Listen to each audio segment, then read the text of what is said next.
very good evening to you. Thank you so much for making time to join us in the highlights. Tonight on NTV, controversy around the return of 3 IEBC commissioners who resigned rages on as IEBC chairman Wafula Chebukati insists that the commissioners resigned in word and deed. Also tonight, 43% of Kenyans say the country is headed in the right direction. 40% say the country is headed in the wrong direction. This is not a good picture because ideally the country should be headed, with a majority feeling that it is headed in the right direction. Africog-sponsored poll shows Kenyans remain divided on the state of the nation despite handshake. Our cartels thrive well when there are no structures. But so far I believe we have put in structures and we're still continuing to strengthen those structures. And the new National Youth Service Director General Matilda Sakwa speaks about NYS Scam 1, NYS Season 2 and averting NYS Season 3. Also tonight, AFC banned from using Kasarani Stadium. We are likely also to stop Gor Mahia fans or matches because of their tendency to storm the pitch. Sports Kenya takes action against AFC after stadium damaged by fans, and Gor Mahia face possible action too.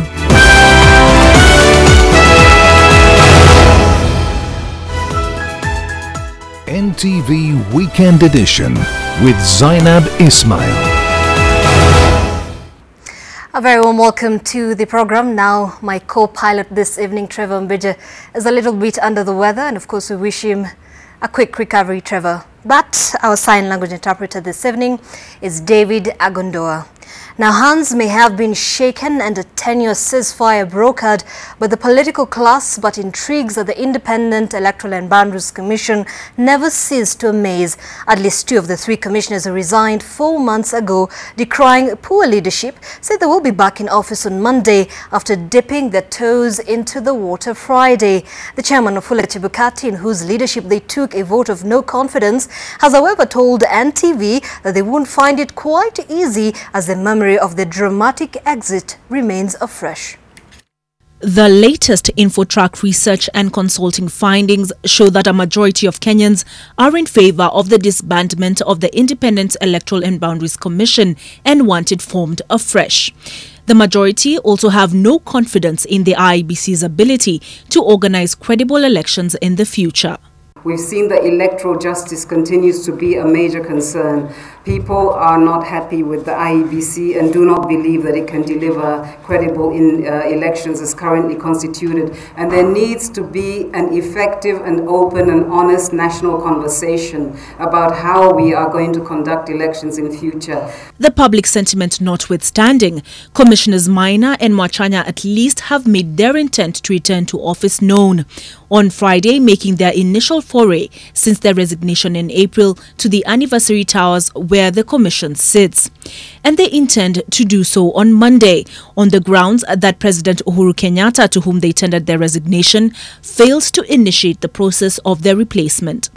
In sworn affidavits, all 3 submitted to the court that they tendered their resignations to the president on April the 16th and that it was he who failed to act on their notice and effectively rejected their resignations. Maina's replying affidavit in the Okia Omtata case illustratively reads, "As far as I'm concerned, I have resigned as a commissioner, but my resignation is yet to be officially communicated and no vacancy has been declared." Section 7A of the IEBC Act provides that the President shall publish a notice of vacancy in the Gazette within 7 days of the occurrence of such vacancy. Whenever a vacancy arises, the recruitment of a new chairperson or member under this Act shall commence immediately after the declaration of the vacancy by the President. The impediment in this instance, according to the leader of the majority, Aden Duwale, is legislative. So the mistake is not them. The mistake is the country and most of Parliament, which has a mandate in terms of making legislation to fast-track the legal regime and put in place the selection panel for the President to kickstart the process of appointing new commissioners. But as far as the IEBC chairman Wafula Chebukati is concerned, Maina and Mwachanya cannot simply waltz back into the commission as though their very public resignations were of no consequence. In a statement to NTV, Chebukati took the view that the matter of the resignation of the former commissioners was long settled, not just by their public statement read out on the 15th of April this year, but they also filled and submitted the clearance forms, having surrendered the commission's assets and being cleared by the Secretariat. Additionally, they each swore affidavits affirming their resignations in High Court Petition 160 of 2018. They also deposed under oath that they had submitted their letters to the President. More importantly, the judgment delivered by the High Court in Petition 212 of 2018, while affirming that the Commission is properly constituted, noted that the former commissioners did not follow due process in resigning. However, the court further noted that it had taken judicial notice of the fact of the public action and decision of the commissioners in resigning, and made further observation that the vacancies should be filled by appointment of new commissioners. It remains to be seen which faction of the IEBC will carry the day, as the chairman remains embroiled in a legal battle with suspended CEO Ezra Chiloba. Olive Barrows, NTV. Now, a majority of Kenyans believe that the country is headed in the right direction, even as President Uhuru Kenyatta intensifies the fight against corruption. A survey released by Paul Farm Infotrack shows that most Kenyans, about 43%, were happy with the state of the economy, peace in the country, and the unity between the government and the opposition. However, there is an almost equally high number of Kenyans who think Kenya is headed in the wrong direction at 40%, just 3 percentage points lower. NTV's Silas Apollo reports. The poll, whose result was released today, mirrors what Infotrack CEO Angela Mbitho says is a worrying trend, and which should be of a great concern to the government. 4%. And your question then is, Mbitho says that this is because while on the surface a majority of Kenyans were content with the way the country was being run, those who of the contrary opinion were still of a significant number. This is beside the fact that ills like corruption, unemployment, poverty, the high cost of living was still of great concern to a majority of Kenyans. I think generally for our leadership and even for us as Kenyans of discernment, this is not a good picture, because ideally the country should be headed, with a majority feeling that it is headed in the right direction. Of the over 1,000 respondents surveyed, 58% cited corruption as the issue of great concern in the country. Another 57% said it was the high cost of living, with 19% citing unemployment, against 10% of the respondents who said they were most afraid of poverty. Interestingly, only 2% of those polled were of the opinion that the deputy president had helped the president steer the country towards the right direction. Those who are of the opinion that Kenya was headed in the wrong direction blame President Uhuru Kenyatta, NASA leader Raila Odinga, and governors. The key thing we see here across the board, if I flip back, is that the economy is an issue for us, and it's a message that our leadership should take very seriously. And the other one is good governance and how the leadership of this country deals with corruption. The survey also shows that most Kenyans were in support of the fight against corruption, though a good number was still skeptical on whether the peace pact signed between Jubilee and NASA would help rid the country of corruption. A majority of those surveyed say they support the ongoing demolitions at 64% against those who are opposed to it, a plus to the Nairobi regeneration team led by Governor Mike Sonko. So Kenyans have no sympathy. The ones who have sympathy for those who have stolen public money, your money, is probably only 4%. And maybe it's not even sympathy, maybe their no is informed by something else. Most Kenyans were also in support of the handshake between President Uhuru Kenyatta and Raila Odinga at 87%, with only 7% opposed to it. Those in support said it will help promote peace, stabilize the economy, and provide and promote inclusivity. Silas Apollo, NTV.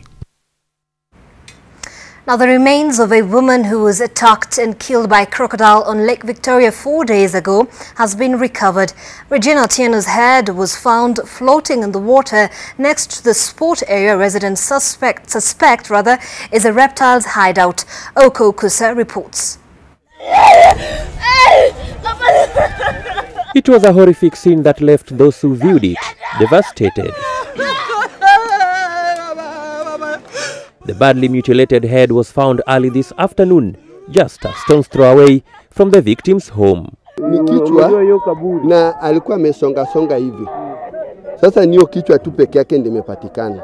Less than an hour after the discovery, part of the victim's intestines and what looked like lungs were also spotted trapped between some water hyacinth weed.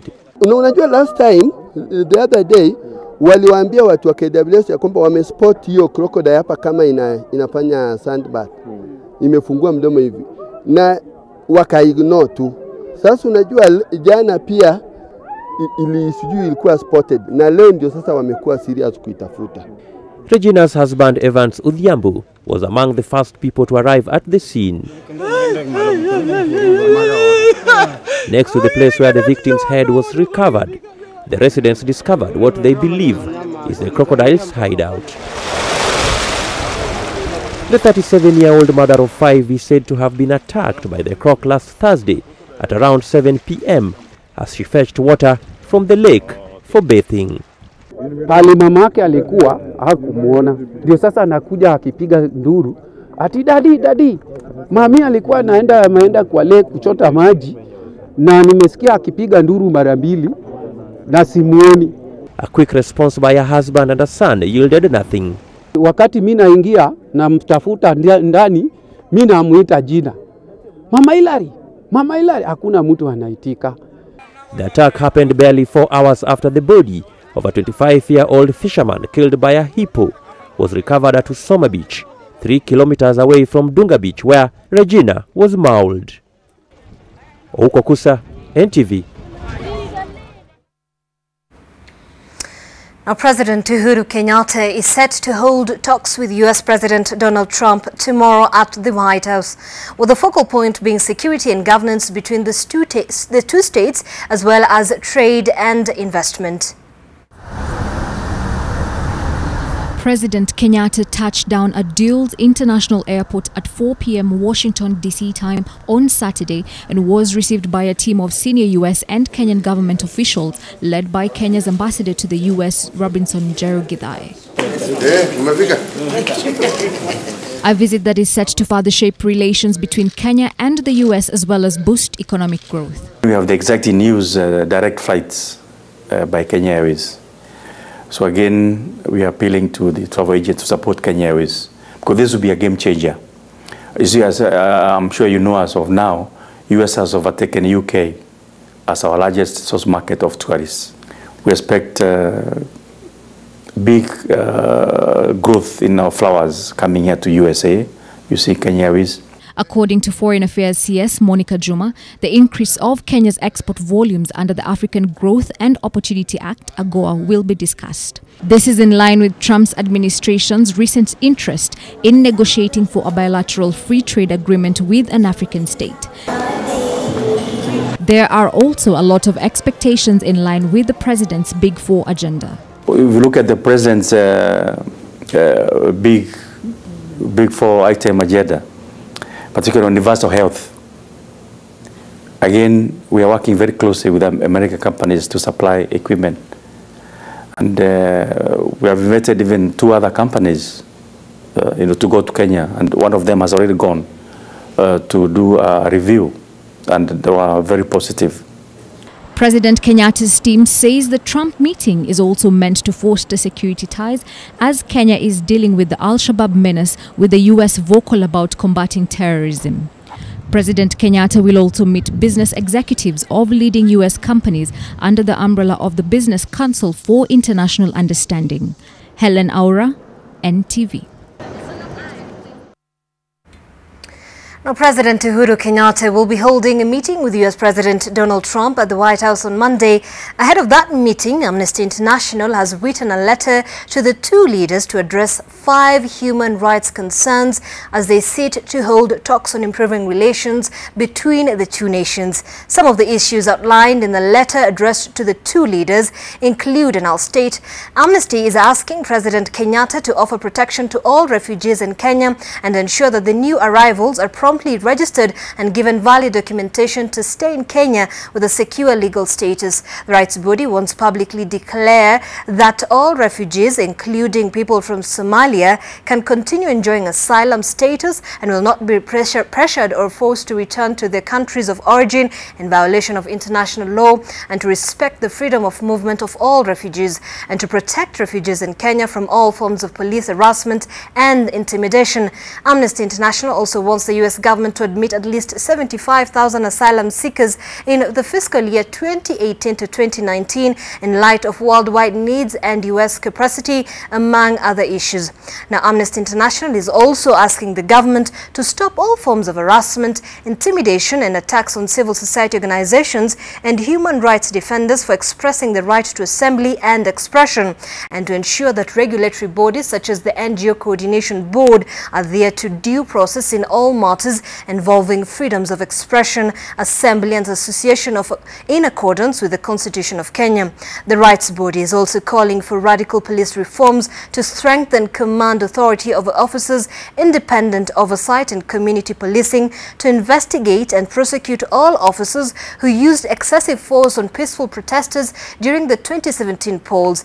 Amnesty International also wants President Kenyatta to consider establishing an independent judicial commission of inquiry to examine the activities of police and security forces who have committed human rights abuses in the past 5 years, and the U.S. to take all possible measures to ensure their financial and technical support of security sector reforms in Kenya, which is guaranteed not to violate human rights.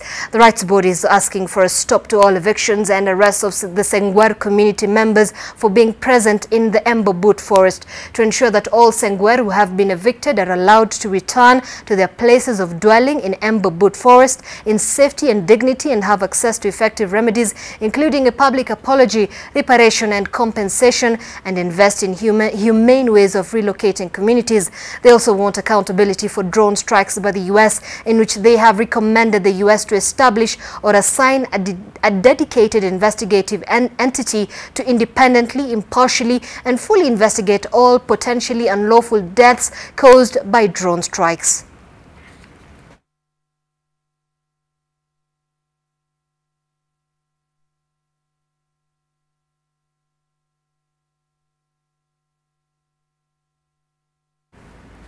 And moving on, the family of a standard 7 people from Bubisa, Marsabit County, who was impregnated by a 23-year-old Form 4 student, is demanding justice for their daughter. They claim that the man's family forced him to deny the allegations that he impregnated the minor, forcing her to drop out of school as he continues with his education. The Bubisa primary pupil is now 8 months pregnant and says she wants to go back to school. NTV's Safi Godana Mamo with a story of defilement, culture and lethargic law enforcement and administration officials. This is Bubisa Primary School, where this 14-year-old girl was a pupil till May this year. However, she is now a dropout, a teen mother-to-be, and a very bitter soul who regrets why she ever befriended the man who impregnated and dumped her. She has been out of school for the entire second term this year.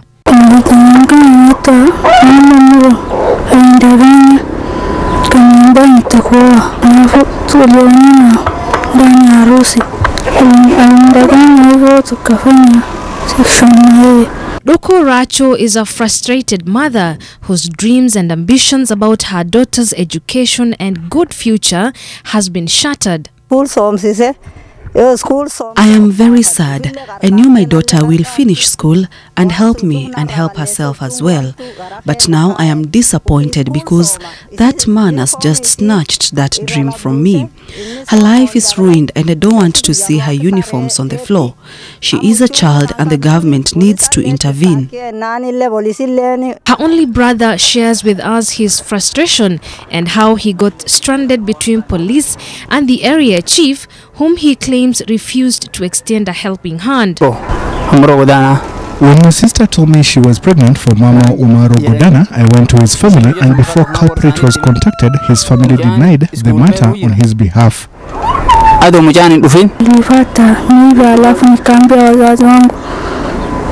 na wazazi wakaambia wazee wakauliza yeye,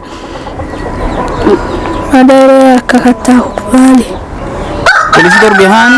I first went to Torbi police station to report this matter. They told me they will start investigations once the girl gives birth. I felt cheated and I proceeded to Marsabit police station. Then they wrote a letter to the area chief to immediately arrest the culprit, but the chief did not bother. He looked corrupted.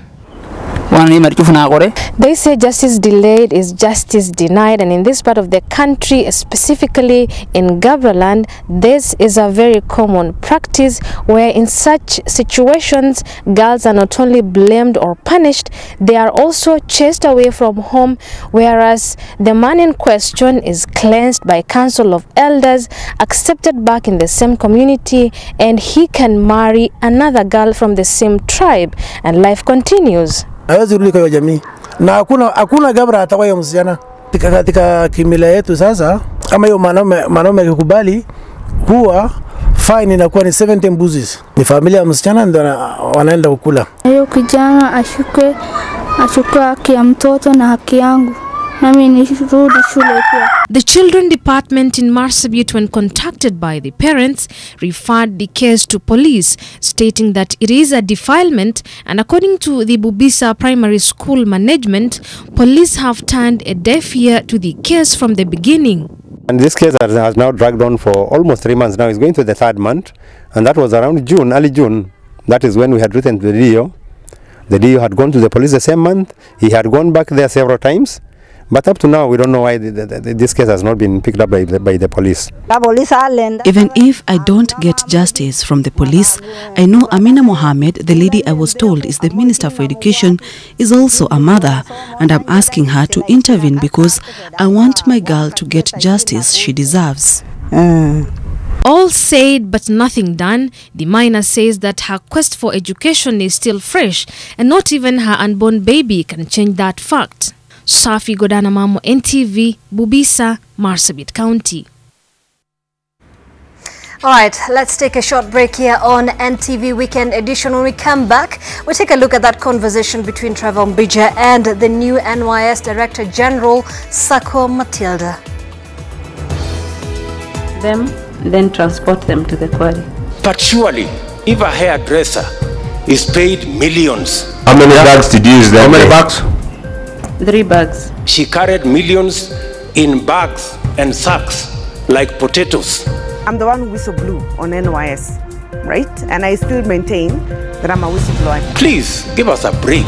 Kuingereza mingi, mnazifanyia catwalk hapa around. Na ni wazi pesa ya umma imepotea. NYS 2, kitu imefanyika ni kwamba wamepeleka suppliers ndani na officers ndani. But it takes 2 to tango. No.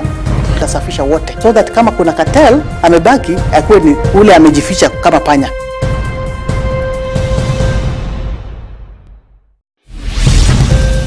Where did you take the money that you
Right, welcome back to the program.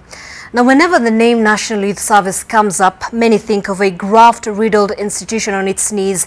The latest Ipsos survey shows that more than half of Kenyans are well aware of the NYS scandals, from tales of millions paid out for work not done to active court cases involving millions of shillings lost in a syndicate involving officials within and out of NYS.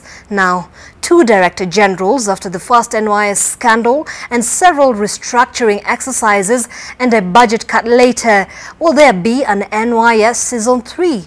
Trevor Mbija spoke exclusively to NYS Director General Matilda Sakwa and found out that there are still attempts to defraud the NYS by unscrupulous suppliers.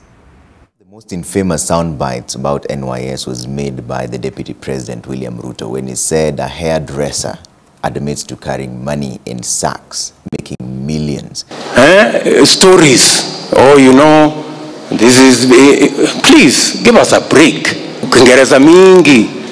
Mnafanyia catwalk hapa around. Na ni wazi pesa ya umma imepotea. That was NYS 1. What do you make of that statement in regards to graft at NYS? That's interesting. Wow. It's a difficult question to answer because I don't know in what context it was said, but I know it was because of the corruption. Yes. That is NYS 1. So what I would say is that, yes, NYS has been riddled with corruption, real and perceived. One thing I can say is that NYS, when I walked into NYS, one of the things that we were grappling with is lack of structures, procedures, and systems. And therefore, it was easy for something like that to happen. And that was NYS 1. We lost 791 million. NYS 2, 468 million as active cases ongoing right now. The DPP says it could be more than 8 billion shillings. In your view, having been here for 2 months, where does the problem lie? It's the systems, the structures, the procedures that were never followed. And therefore, it opened this kind of windows for people to do business that is legal and illegal. Because if we had the systems, structures, and procedures well, I don't think we would have had this second NYS. And when you took office, you vowed to fight cartels. Having been here for 2 months, do you now know who they are? Cartels are, you can never know who they are. But I know the cartels can be fought by procedures, systems, and we follow the law there, and therefore those cartels can scatter. What I know is that the cartels are within and without, and therefore I would not want to say that yes I know them, yes I don't know them, but what I know is that whatever was happening that was aiding the cartel-like movement here, it was because people were taking advantage of lack of those structures and procedures, and therefore somebody would just do whatever they wanted to do so long as there was money to be paid. Let me tell you, and it's quite interesting, the stories are here, that somebody came and said she delivered something worth 87 million. So the procurement officer asked, do you have a requisition? No. Do you have an LPO? No. So what do you have? I have a delivery note. Can you pay somebody like that? I think she was coming to test waters.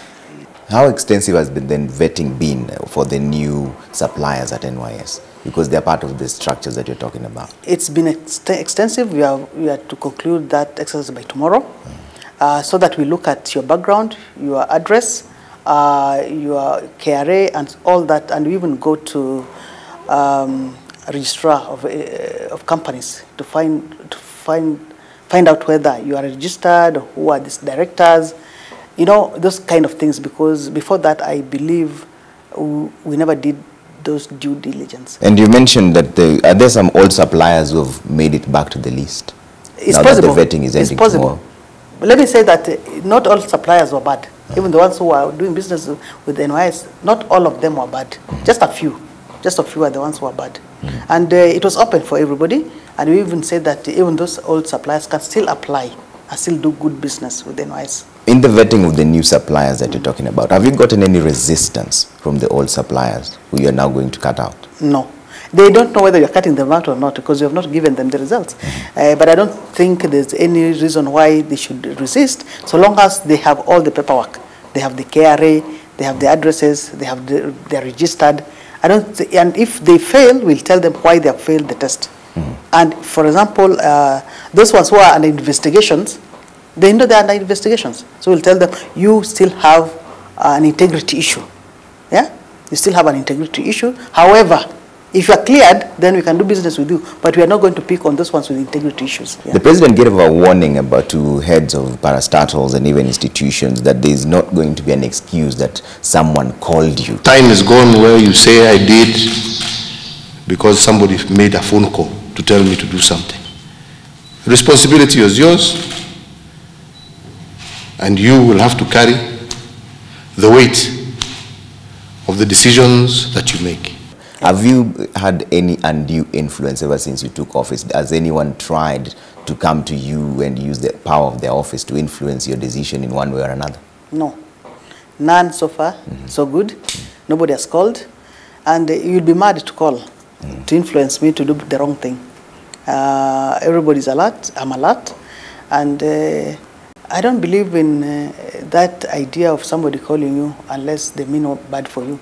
Let's talk about the procedures for a bit. And one of the biggest loopholes has been the IFMIS system. Yes. Do you believe it should be reviewed? I don't think we need to change the IFMIS as long as we are true to ourselves and we maintain integrity in making sure that that IFMIS is you do what you're supposed to do and making sure that you protect your identity and your PIN. And it is that is exactly where the problem was, because passwords were easily accessible and people would make transactions on behalf of other people. And that's what they said. That's what they said, but I don't know whether it's true, because that's what they said. Have you checked the system now? Is it possible? System we have checked, and we have even gone up to Treasury and have seen. And you know, IFMIS, I believe, is something that you can improve on all the time. But remember, IFMIS is something that is fed by a human being. So it's likely that somebody can play around. But so long as you have your documentation right, I don't think anybody can play with that IFMIS. And in the previous NYS scandal, people were trading blames and saying that it is so and so did this, and this is the other person, portraying a disjointed unit. Are you concerned about that, having taken the realm of NYS now? I'm not really concerned because everybody here knows his work. If you are a procurement officer, you know what you're supposed to do. If you're a finance officer, you know what you're supposed to do. If I am the AIE holder, I know what I'm supposed to do. And if you are the accounting officer, who is the PS, he knows his role to do. And therefore, that blame game, to me, will only arise if we don't have the structures I keep talking about. They will only arise when they have no structures. And you know, thieves thrive or cartels thrive well when there are no structures. But so far, I believe we have put in structures, and we're still continuing to strengthen those structures to ensure that everything flows. And one thing maybe I want to say is that we had the PwC coming on board, and they've looked at all the structures and the systems regarding financial management. Procurement, financial management, and they've looked at all those loopholes. And there's also a report that was done by EACC in 2015, which I'm also going through, and the rest of the team which are here, so that we can implement where the weaknesses, where we can see the weaknesses in terms of the flow of the payments, whether it's procurement, when it comes to payment, you know, all those things. So far, what do the weaknesses show? Where did the problem The arise? weaknesses showed that, number one, that goods were being delivered without an LPO, which might not be a big problem if you could have gotten a framework contract. Because the excuse is that we don't have funds, and therefore we had to call the suppliers to give us the food, then we can give the LPO later, because an LPO is only given if there is budget. So one of the things we need to do, we have done, and which we are still in the process, is to get framework contract so that the suppliers can have like 2 years to continue giving us the commodities whenever we want. And one of the things that has happened is Parliament has proposed to cut down the NYS budget from 22 billion to around 8.9 billion. How will that affect the service? That has actually affected the youth empowerment program. You know the program that the youth used to go out, the NYS, the servicemen going out to the community, do the community work. That is the one that was chopped off. Yeah. And it's affected because most of the youth outside there were really dependent on the youth empowerment program because they were being given money. So they were keeping about 200 shillings per day in the bank, and there's a very big circle movement with the youth, and some of the youth were using that money to start up other businesses. So it has really affected not just NYS but the youth outside NYS as an institution. And since you came in, how do you intend to fight graft? What are some of the solid, you keep referring to the structures, but what are some of the things you've already done to ensure that graft doesn't come up again at NYS? Number one, we have gotten new procurement officers. We have gotten an auditors who are supposed to check through the payments. We have decentralized all the monies. Before that, all the monies were kept here in centrally, so that if Gilgil wants to purchase something, it's paid here. The food is taken to Naivasha, to Gilgil, to Tarbo, to Mbalambala, you know, all those stations, Mombasa, and then Yatta, and then we pay it from here. That is bad, because how sure are you that those things were delivered? And then secondly, before payment, even in those units, before payment, we must look at the LPO, the delivery note, the acceptance note, and even the professional opinion, whether you actually got the value for money, whom you are giving that tender out. So there's several other things we have done in terms of making sure that even the officers are retrained, to ensure that through the PwC, we are doing in-house training, so that all officers that are in that supply chain are trained properly and understand their roles. And the cabinet also proposed an oversight board with the Director General, which is yourself as the CEO. How will this really help in fighting graft? NYS is a big institution with big monies, as you've been told, and yet it's a department and a ministry. And if it's a department and a ministry, the DG does not have full control of the monies that are in NYS. And therefore, those monies can be used by the ministry in any way they want. You know, it doesn't have to be in NYS because it's under the ministry. And then secondly, it will assist us once we become autonomous from the ministry. It becomes very easy to plan and know that this is the money we have and these are the activities we are going to have. And the board definitely is there to oversight whatever the DG is going to do. Right now, you understand I'm still acting. Once the restructuring has been is through, then they can appoint substantively the DG. Yeah. And I believe it will be me because, you know, I don't see why anybody else takes over. Yes, yeah. You've spoken about autonomy, and should there be an NYS 3, will you take responsibility? If it's autonomous, I'll take. Because the systems that we are putting in place, the buck should stop at the DG, not any other person. And therefore, you don't have to go and ask whether it's the PS or the CS did that. It is that DG who is the accounting officer and who is answerable to all those things we are doing. Other than that, you know, anybody can come and tell you we want this, and even make sure that your programs that you have put in place are never adhered to. Yeah. So as it stands, you cannot take full responsibility in the event something happens? To some extent, I can't. Because remember, there are some activities that can be done by the ministry and still use the NYS money. You can't say the DG did that. You can't, because it is done elsewhere.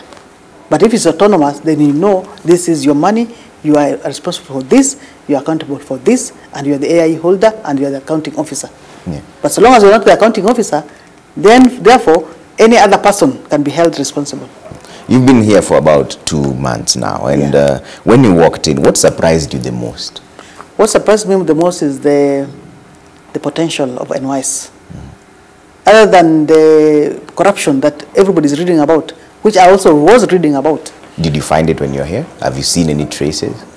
You remember when I came in, first of all, there were no payments. The CS had stopped all the payments.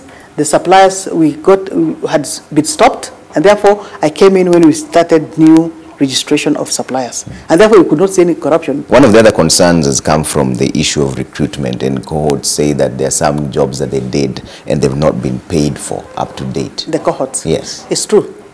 It's true that we have a bill of 1.1 billion that has not been cleared for the cohorts. That is one of the bills. That is one of the bills that were not paid in the last financial year.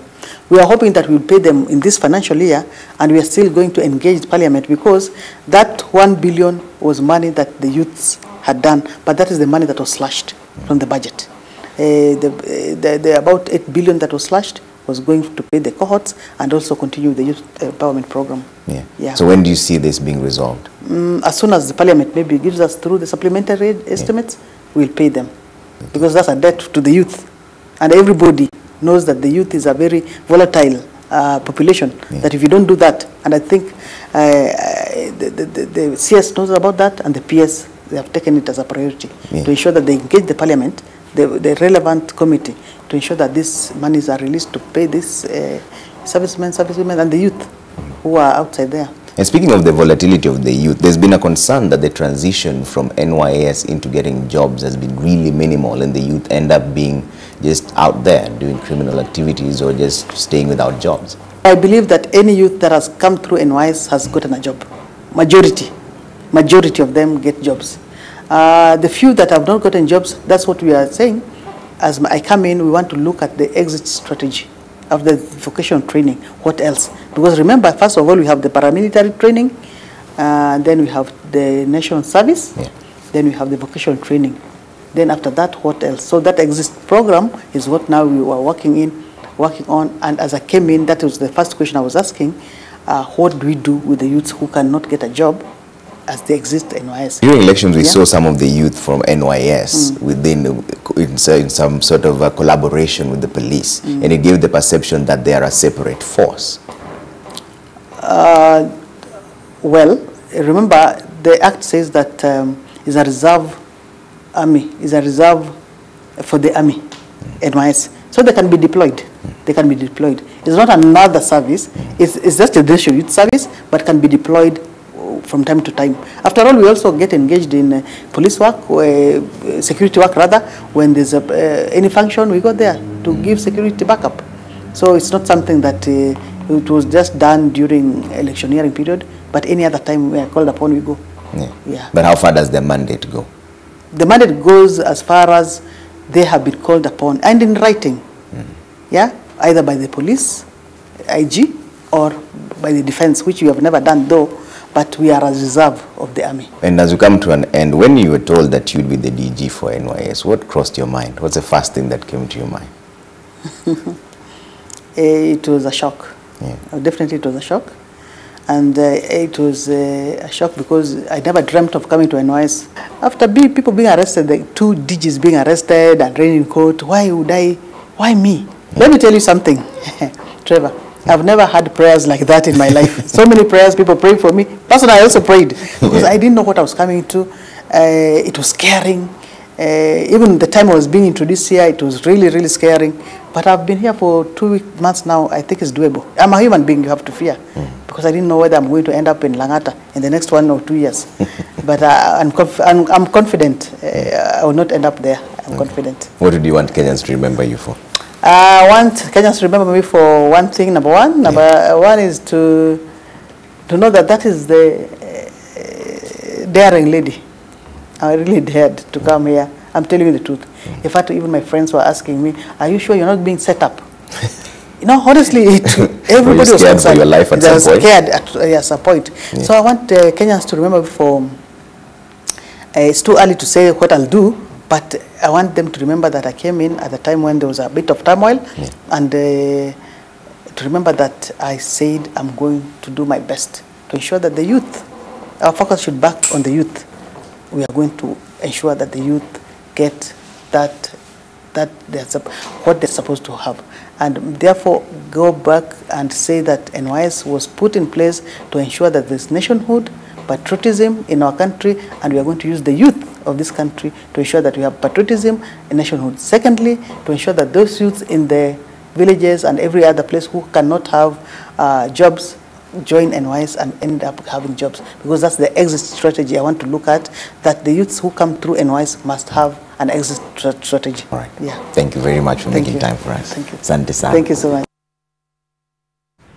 A very interesting conversation there with the acting NYS Director General Sakwa Matilda on the restructuring of the NYS as it tries to shake off the perception that it is a haven for corrupt officials. Let's take a very short break here on NTV Weekend Edition. We still have so much more lined up for you.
All right, now Deputy President William Ruto has dismissed reports of growing divisions within the Jubilee Party, saying the party remains strong. Speaking at Kamarich African Inland Church in Nandi County, the Deputy President said that the Jubilee Party is built on solid foundation and that the naysayers will not distract the party from working on its main agenda of transforming Kenya and working towards improving the lives of Kenyans. Ambao hawako ndani ya Jubilee wanatuhubiria ati mambo ya Jubilee sijui iko namna hii sijui iko namna ile. Hiyo injili yao haikuanza leo. Wakati tulianzisha Jubilee 2013 walisema haiwezekani watu wa Central na watu wa Rift Valley wafanye kazi pamoja. Mungu akatujalia tumefanya kazi pamoja. Wakasema hakuna vile tunaweza kuunganisha Kenya.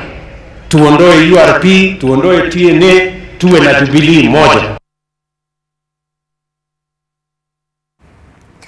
Mombasa Governor Hassan Joho says he is ready to work with Baringo Senator Gideon Moi to unite the county's residents and by extension the whole country. Speaking today at Churo in Baringo County, the Mombasa Governor said that they will not shy away from holding conversations that are intended to steer the country forward and that they are ready to involve citizens in making important decisions that affect their lives. While speaking at AIC Church in Emineng, Baringo County, Senator Gideon Moi asserted that he was ready to work with Joho, adding that they are looking forward to bringing development in the country. Wengine wameanza kupreempt ati hii Kenya haiwezi kuwa na referendum. Kwani hii Kenya ni yako? Do you own this country? Ama hii katiba wewe unaifungia nyumbani kwako, hakuna mwingine atakuwa naye kweli? Sisi tunataka tuseme namna hii. We want to see a Kenya ambayo inazungumzia mambo ya inclusion. Mtu wa hapa Pokot awe na msemo kamili katika serikali yake. Na kama itahitaji referendum, tutaenda kwa referendum, my friend. All right, and at this point we'll be taking a very short break and we'll be back with much more. Stay tuned.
John McCain, U.S. Senator and former presidential candidate, has died at the age of 81. On Friday, his family announced that McCain was discontinuing further cancer treatment. U.S. flags surrounding the White House and Capitol building in Washington, D.C. were lowered to half-staff in honor of U.S. Senator John McCain, a former prisoner of war in Vietnam who ran unsuccessfully for president as a self-styled maverick Republican in 2008 and became a prominent critic of President Donald Trump. McCain died at the age of 81 on Saturday. I'm going home for a while to treat my illness. I have every intention of returning here and giving many of you cause to regret all the nice things you said about me. And I hope to impress on you again that it is an honor to serve the American people in your company. He was a senator from Arizona for over 3 decades and had been battling an aggressive brain cancer discovered by his doctors in July 2017. He also had surgery for intestinal infection in April of this year. On Friday, his family announced that McCain was discontinuing further cancer treatment. His wife Cindy said, and I quote, "My heart is broken. I am so lucky to have lived the adventure of loving this incredible man for 38 years. She went on to say, he passed the way he lived on his own terms, surrounded by the people he loved in the place he loved best. End of quote. I've been a member of this committee for many years. McCain, the son and grandson of U.S. Navy admirals, was elected to the U.S. House of Representatives from Arizona in 1982 after more than 2 decades of Navy service. He served 4 years in the House before Arizona voters elected him to the Senate in 1986 to replace Barry Goldwater, the 1964 Republican presidential nominee revered by conservatives.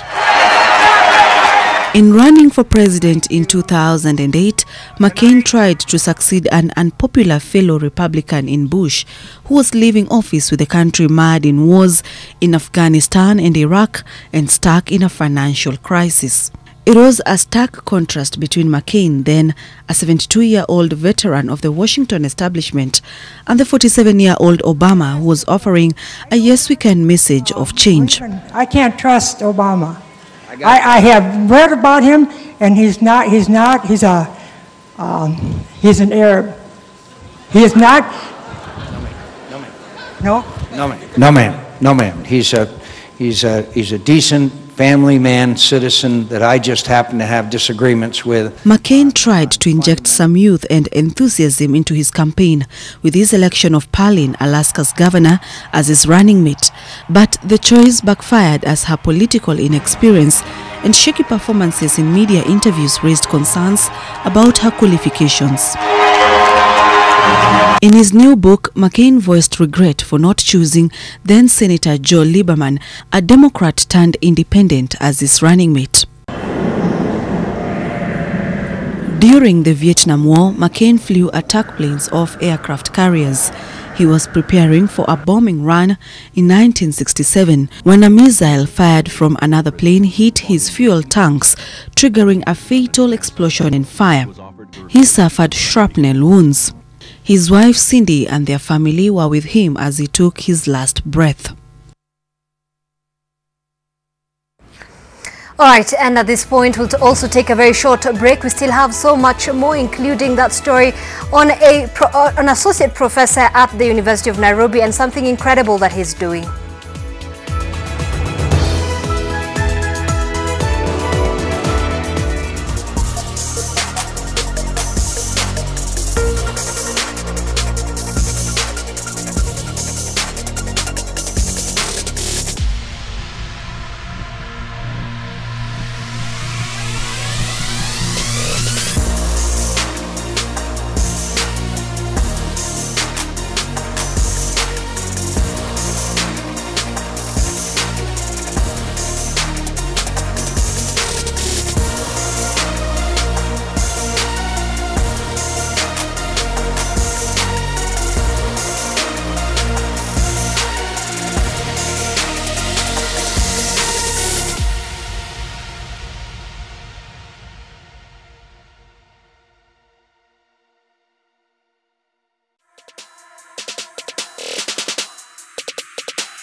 2009.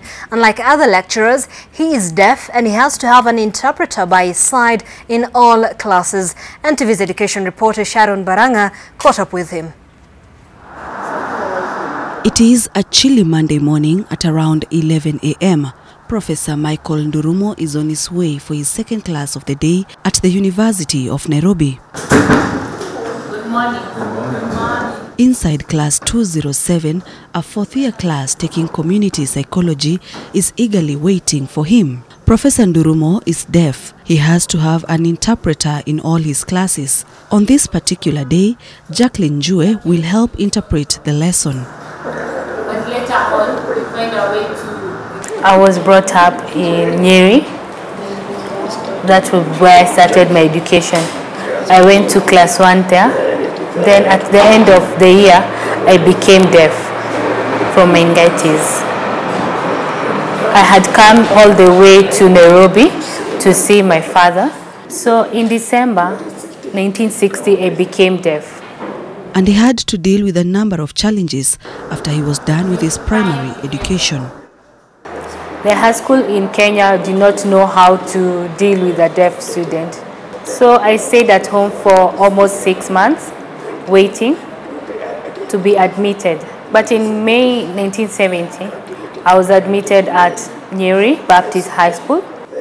Then in 1971, I was transferred to St. Peter's, Mumias. I used to visit Mumias Primary School for the deaf. And I saw that there were some challenges there. Deaf children were not allowed to go to high school. The girls would go to do knitting, tailoring, and the boys were sent to Nyangoma vocational school for the boys. They learned masonry, carpentry, welding, and so on. In 1972, after completing Form 2, Ndurumo moved to United States of America with the help of his former head teacher from Nyeri Baptist High School. It is in America that he completed his high school and college. After graduating with a doctorate, he went ahead and taught in 3 universities before he came back home and joined the Kenya Institute of Curriculum Development, where he worked for 21 years from 1982. Then I took early retirement to go to Moi University, where I taught in the Department of Educational Psychology as a senior lecturer, and also later the chairman of the Department of Educational Psychology. Then in 2009, I moved here at the University of Nairobi. I like to teach very much and I enjoy it. It is while at KICD that Ndurumo played an important role that gave deaf students a chance. I pushed for the development of sign language, and now it is well developed. But life has not been rosy. I remember I applied to come to the University of Nairobi in 1990s, and I was called for an interview. But when they found out that I was deaf, they told me they could not hire me. Then I came back in 2009, and this time they were more understanding. The professor has authored 5 books. The first book that I wrote was Exceptional Children in 1993. It helps lecturers to understand children with special needs. It is the first book in Kenya, published by Longman. His students at University of Nairobi say Ndurumo is exceptional.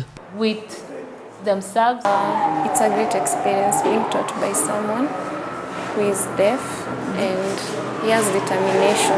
This is the most interesting class I've ever been. Very interesting lecturer, very unique, very different. When you compare with the other lecturers, he's not even lazy. He comes to class every single time and teaches well. So the first layer is the macro system. Jacqueline Jue has been his interpreter, attending his classes from 2012. Same time, we do not understand what sometimes in psychology we do not have signs. So most of the time we would create signs during class. as we go on with lectures, we'll come up with new science because, as you know, psychology is dynamic. Ndurumo also runs a non-governmental organization known as Africa Institute of Deaf Studies and Research, where he trains sign language interpreters. Sign language is not a difficult language. Yeah, it is fun, being more expressive, so it makes it interesting. From 1998 to 1999, he served as a commissioner in the Coach Commission, an inquiry set up to look into the country's education system. And in 2001, Ndurumo was awarded the Head of State Commendation by retired President Daniel Arap Moi. Sharon Baranga, NTV. Thank you so much, Sharon Baranga, for that very insightful report. Now, Brian Otwal is ready to bring you all stories making headlines in the world of sports.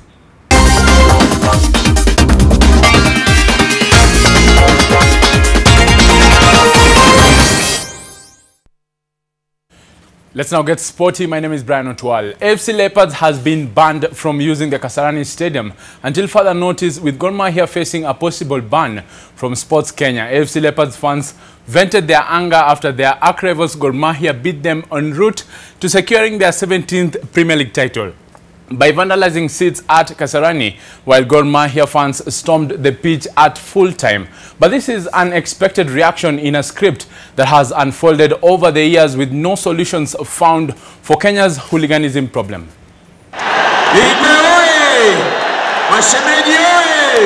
The despicable action by AFC Leopards fans during the Mashemeji derby pitting AFC and Gor Mahia, and the predictable reaction from the Sports Kenya in the wake of the shocking damage. Sports Kenya and the ministry, our position is that we will not allow AFC to play until further notice, and we are likely also to stop Gor Mahia fans or matches because of their tendency to storm the pitch. Our grass is still very is immature. On their part, Kenyan Premier League say they are awaiting the match report before constituting the independent disciplinary committee. And Football Kenya Federation, while awaiting KPL to get the ball rolling, are due to issue a statement on Tuesday. This as sponsors SportPesa are also expected to crack the whip. Referee can make such mistakes. Fans wanakuja ku watch game, and some of them travel a long way. Also, we also as a team, we do prepare as in so hard. Inakuwa very bad tukifungwa kutokana na makosa ya referee. AFC Leopards and Gor Mahia are Kenya's most supported clubs, and the Mashemeji derby has over the years been a magnet for chaos with predictable script followed. First up is the hue and cry by football stakeholders, then half-hearted sanctions which are rarely followed through due to the two clubs being, quote, too big to punish. And finally, all goes quiet until the next match is disrupted by hooligans. 2 years ago, FKF unveiled a list of penalties which include heavy fines, playing in empty stadiums, docking of points, banning hooligans for life, but the implementation has been lackluster. It's unacceptable. So as FKF, we are taking a position of principle and saying we cannot have a pitch where our referees go, they feel threatened, players feel threatened, fans are beating other fans. And so we stopped on that basis. A contractor has also been contracted to oversee the role of fans numbered tickets process that will enable authorities catch up with those involved in the violence and distractions in the stadium. But with no seat numbers at Kasarani Stadium, this is a case of building castles in the air. We have a foreign company who are given the contract as recommended by FIFA. They are on the ground, and that is work in progress. With Kenya suffering from acute lack of stadia, it is shocking to see supposed football fans ruining the little facilities there are. We hope a solution is found soon for the hooliganism in Kenya. Moving on, Thika United's stay in the Kenyan Premier League appears set to be coming to an end, with the team stuck at the bottom of the log after losing 1-0 to visiting Vihiga United. This fifth loss in a row comes in the wake of reports that coach John Njogu had been shown the door to be replaced by Joseph Ruto. With the win, Vihiga climbed a slot to 15th. Meanwhile, Zoo Kericho and Mathare United played out a 1-1 draw. Zoo remained 13th, while Mathare United remained 7th. The KPL resumes on Wednesday afternoon with 5 matches lined up.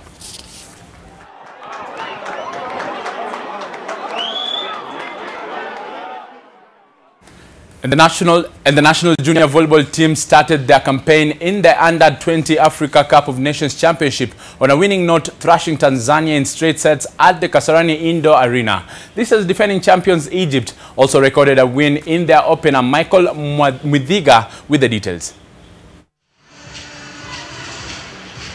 The national under-20 volleyball team dominated the beginning of their opening match of the Africa Cup of Nations Championship, leading 16-9 in the first set before controlling the later stages to win 25-15.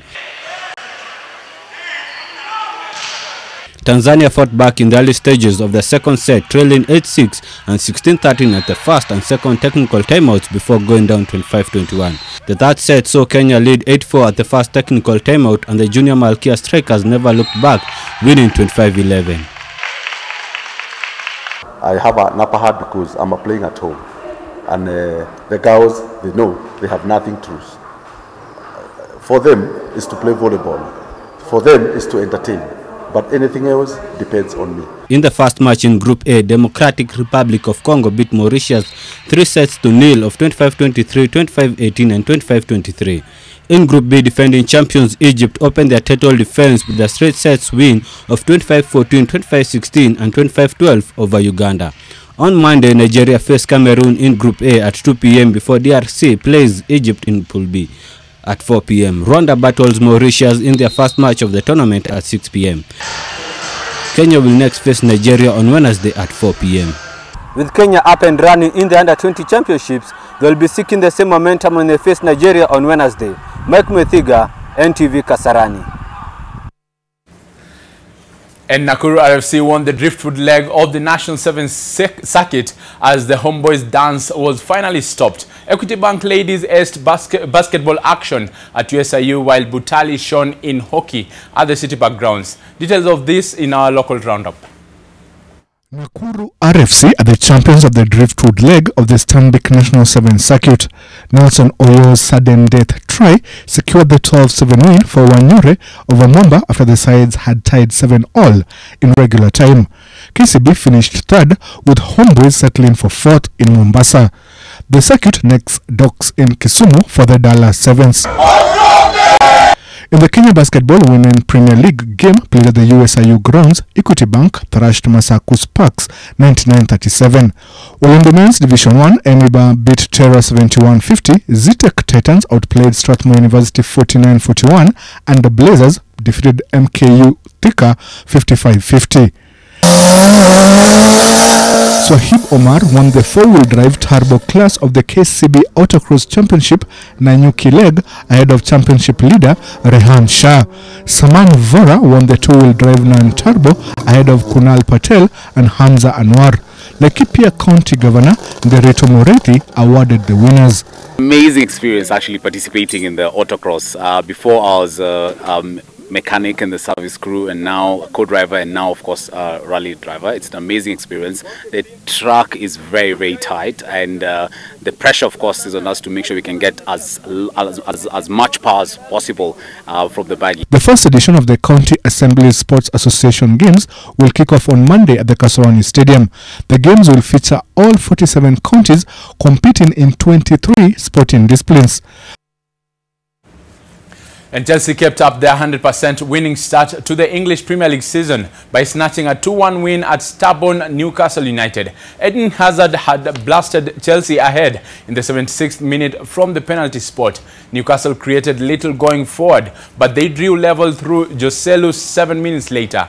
And the Blues grabbed victory through thanks to a late on goal by Deandra Yedlin. And fans said Watford continued their great start to the season with a third successive win when they beat visiting Crystal Palace 2-1. It is the first time Watford have begun with 3 wins out of 3 in the top tier of the English football. Sunday's other games saw Burnley hammered 4-2.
Thank you so much, Brian Otwal, for bringing us all the stories. And indeed, a big, I guess it's a joyous occasion for Chelsea fans. They now stand on, I guess they're the second in the EPL standings, with the latest standings right now.